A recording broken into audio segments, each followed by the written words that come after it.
SCP-093 Yellow Test. Mirror Test 4. Color Yellow.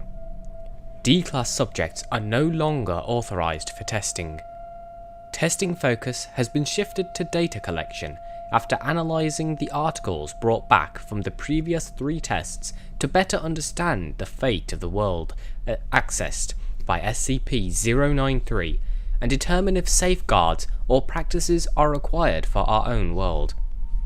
Analysis of the brown fluid on the clothing of a lost escort team member has been filed with other recovered articles.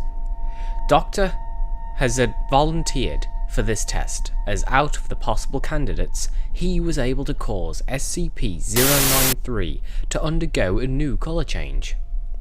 There is no evidence in Doctor's background of any illegal or criminal behaviour, nor of any psychological problems. When presented to the mirror, the view changed to that of a cubicle office environment. For this test, Dr. opted to use the wireless video system and forego the pulley return system, stating he was confident he would be safe, as none of the torso creatures have been witnessed within a building when the mirror's destination showed. Video feed commences after Dr. has crossed the mirror.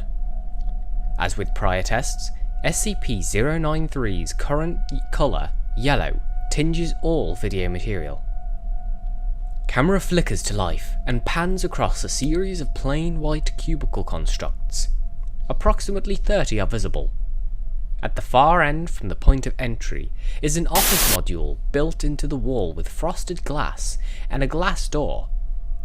Dr. approaches this door and investigates the etched writing on it. Senior Manager Stanlee Milamitz. The door is unlocked. Dr. enters the office and examines the desk. A coffee cup is on the desk, a dark brown stain covering half of the inside as the liquid evaporated. There is a donut on a plate which Dr. picks up and lobs at a wall. On impact, it thuds like a rock and falls. A file cabinet in the corner of the room draws Dr. attention, and he goes through each shelf one at a time, stopping in the second drawer and taking out a file, then going back to the first and taking out 2 others. Continuing to the third and fourth drawers, he withdraws 4 additional files and spreads them all out on the desk.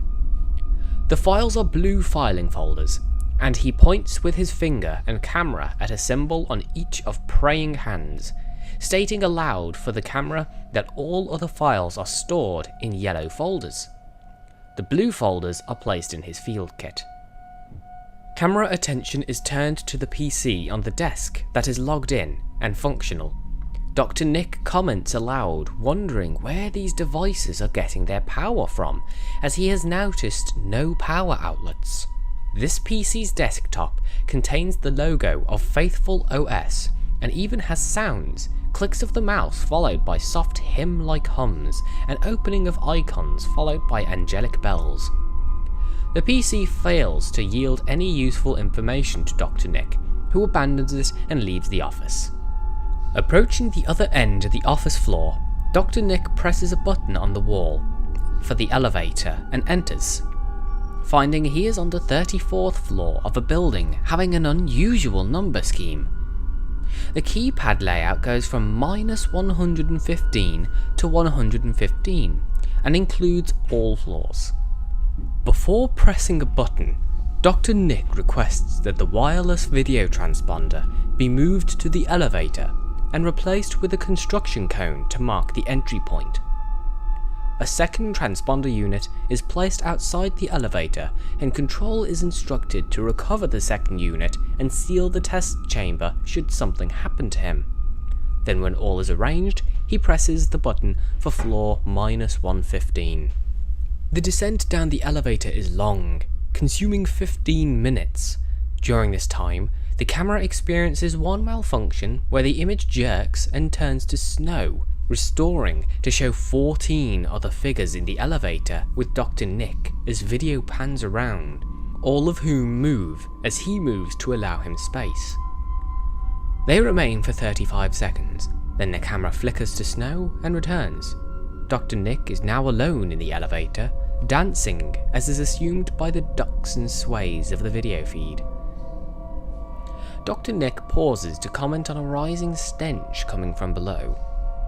At this point, the elevator has reached floor -108. Dr. Nick presses -110 to interrupt the descent down, and exits when that floor is reached. The elevator doors open to an enclosed observation deck with several PCs and chairs. All PCs appear to have power. The ceiling to this deck is also glass, and above it, another deck is visible. Dr. Nick approaches the monitoring stations and checks one of the PC screens. On the screen is the faithful OS logo, and a video feed toggling between 4 different views. The first view is a room of tubes similar to those found in Test Violet, which number in the thousands. The second view is a closer-up view of these tubes as a camera glides in front of each to monitor the contents. All tubes the camera passes by are broken. The third view is facing the opposite direction as a camera glides vertically, checking each observation station. A total of 10 can be counted, and Dr. Nick is visible as the camera passes by his own station. Looking up, a hovering camera unit with no visible means of propulsion glides up past him. The fourth view shows the ground floor below the observation deck, where a single astonishingly large torso being is crawling in circles, bumping into walls and changing directions. From the camera feed, the creature's estimated size is 6 stories. Returning attention to the contents of the PC, Dr. Nick moves the video log aside to see a simple text editor that was hidden behind it. A printout of this text was recovered and filed in the field kit. The printout directed Dr. Nick to a safe on floor 54 and provided a combination. Dr. Nick leaves the observation deck and proceeds to 54 without event, arriving on a cubicled office floor. He proceeds to the desk mentioned in the document and found a safe hidden beneath the desk undisturbed. The combination provided opens the safe and reveals a notebook filed in the field kit, and a peculiar revolver that has been returned as, in addition to the 24 rounds of ammo found with it. Dr. Nick proceeds back to the elevator without event and returns to 34. Given the sheer number of floors available to explore and the vital information obtained from the observation deck, the test is considered over and equipment is retrieved. Before returning through the entry point, Dr. Nick investigates a terminal nearby that has power, and finds that it shows the exact same screen the one on -110 shows. It is theorized that the author of the note installed a network virus to propagate it through the building so any PC on the network would be found and information discovered. Dr. returns through the entry point and the mirror returns to a reflective surface. All materials filed were other SCP-093 recovered materials.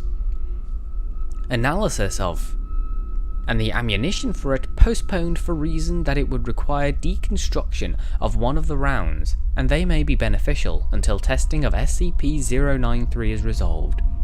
Video ends.